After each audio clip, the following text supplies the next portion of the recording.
সালাতে দোয়া কবুল হয়। সালাতে দোয়া কবুলের তিন জায়গা। একটা হচ্ছে তাকবীরে তাহরিমার পরে আমরা সানা পড়ি না, আমরা তো একটা পড়ি, আল্লাহর হাবিব সুন্নাহ এবং নফল নামাজে আরো পড়তেন সানা, ওই দোয়া কবুল হয়। দুই নম্বর জায়গা সালাতে সেজদায় পড়ে দোয়া করলে কবুল হয়। আকরাবু মা ইয়াকুনুল আবদু মির রাব্বিহি ওয়া হুয়া সাজিদ ফাকসিরু ফীহি দুআ। বান্দা যখন সেজদায় লুটিয়ে পড়ে বান্দা আল্লাহর সবচেয়ে কাছে চলে যায়। তা কিন্তু বিশ্বনবী বলে সেজদাটা তোমার রবের কুদরতি পায়ের উপরে পড়েছে। সেজদায় পড়ে দোয়া করেন। সালাম ফিরানোর আগে বিশ্বনবী দোয়া করতেন, লা ইউসাল্লিমান্না আহাদুকুম হাত্তা ইয়াতাআওয়াযা মিন আরবা'a।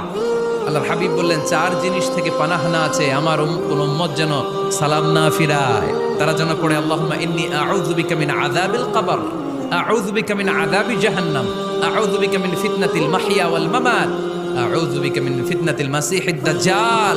আল্লাহ কবরের আযাব থেকে বাঁচাও, আল্লাহ জাহান্নামের আগুন থেকে বাঁচাও, আল্লাহ জীবন